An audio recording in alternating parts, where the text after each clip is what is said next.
Evening Trans Youth Channel. This is Jamie, and this is a special super wildcard video for last week's topic of traveling as transgender. I'm a regular viewer of this channel, and since no one really had any experience traveling, I reached out to the moderators and asked them if they would like a video since I travel a lot for my job. And they agreed. So this is my video to help with the topic. A little about myself. My channel is jamiejogirl. You probably already know that. And I started my transition back in 2010. Yes, I've had facial feminization surgery, I've had breast augmentation, and I'll be having SRS in 149 days. And I travel a lot, and I've had to travel both for my work and for my transition. I'm originally from Sydney, Australia, and I live in Wisconsin, Madison. Yes, I'm a cheesehead, sorry. And I love it. I work a lot. I work 3 jobs. So that's a little about me. So I thought I'd talk about 3 points. 3. Documentation, the TSA, and confidence. You need all 3 for when you're traveling, especially on airlines. And I decided to make my transition easier on myself and everyone else around me to get everything in order before I went full-time. That meant going to court, having my name changed, having my driver's license, credit cards, you don't need to see all of them, my travel profiles, my US passport, my Australian passport. Every single one of them documents were changed for the time that I went full-time. And the decision to do that was just so everything is done at one time. There is no, oh, well, it says your old name here, you got your new name here. I wanted to get everything done. So it's a pretty easy process. You spend a little money, but it's more time that it actually takes.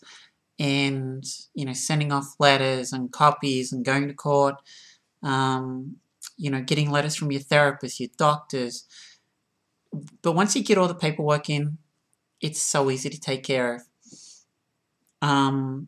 US passport, even though I haven't had my SRS, they will let you now change the gender marker. My Australian passport still says I'm male. And I've actually traveled both as female and male. For work, I travel as female. But I've had to do a few trips down to E3000 in Dallas where I do my electrolysis. And you grow out facial hair. It needs to be about 4 days worth of growth.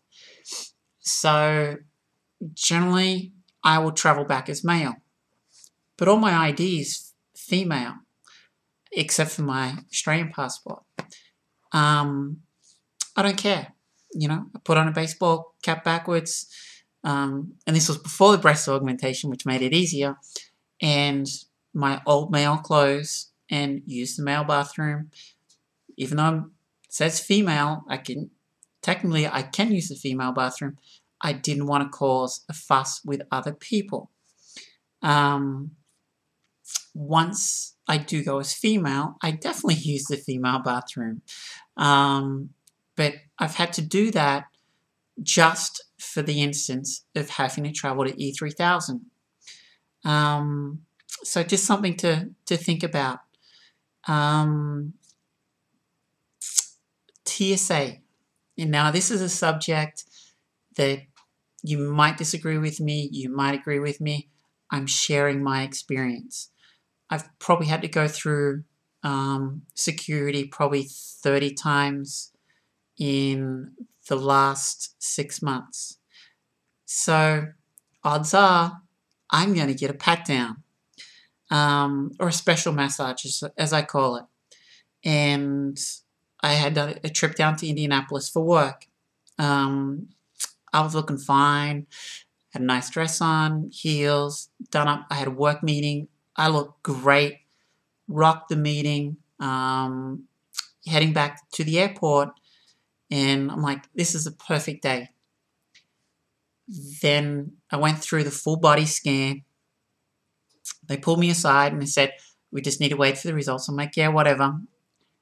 Just started some chit chat with the security. He's like, oh, you have to wait 10 seconds. And so I'm counting my head. I'm like, well, 10 seconds is up. I need to go. And he's like, no, you can't do that. You have to wait a little longer. Well, then it came over that I had to have a pat down. And I was like, okay. So they actually called for 2 female agents to come over. And they said, well, what's your stuff? We grabbed it. And they took me off into a private room. And this is where I made the decision to inform them of my status. You might disagree with me, as I said. This was my decision. And I said, I just want to let you know I'm a pre-op transsexual. I'm going to have a bulging bump in my crotch. Just to let you know, just so you're not, I want to make sure that you're comfortable. And they're like, oh, okay. So then they explained what they have to do. And I'm just like, I don't care. I mean, go ahead.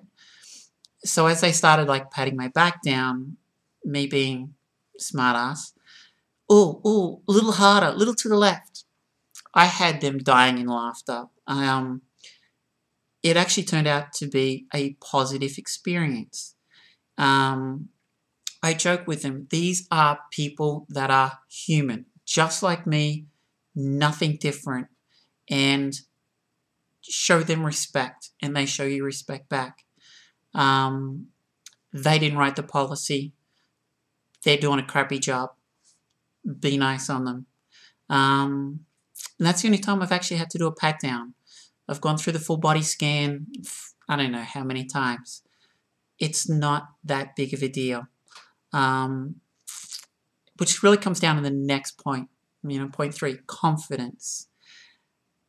This is something that's very hard, especially when you're first traveling. For me, I was like, my head down, scrunched over, and looking. Is everyone looking at me? I was freaked out, and I was actually flying with my family out to Boston for my facial surgery, and that was really the first time flying. So I was nervous as anything, freaking out, going to the bathroom, everything. Then I realized why. And am I doing this? And why do I need to worry? I'm causing all this anxiety and pressure on myself, and there's no need for it. So now I travel. I'm confident. My head up high. I talk to people. I'm friendly. That's who I am. Why would I try to change that? So I think that's something you need to think about and enjoy traveling. Don't be fearing it. But once again, I think having all of my documentation, everything in hand, made it easier. I know I've heard people say also to get a carry letter. And a carry letter is generally from a therapist, sometimes your doctor, and that will tell officials that what your status is in case you haven't actually updated your name and your gender marker. And I never had one. So didn't really, I know some other friends that have them, they've never used them. Now, I do know of one person who claimed while they were experimenting with dressing and that type of thing, they got pulled over by the police, they had their tail light out, the officer was going to write them a ticket, and he made remarks about why you dressed as a woman. They freaked out and they drove off. Well, they spent the night in jail. And, it all blew up and, saying that they were being victimized by the police. All she had to do was say nothing, answer his questions. He would have just written a ticket and none of this would have actually happened. So just think about it and be positive, be confident, get your documentation in place, and be nice to the people at TSA. You'll be amazed. They are very nice people too. So I'm signing off. Hope you enjoyed the video. And it's late. I need to go to bed. So have a great Thanksgiving. If you are traveling, please travel safe, travel wise. And I will probably talk to you, I don't know when. So maybe another special wildcard video in the near future. Have a great night. Bye.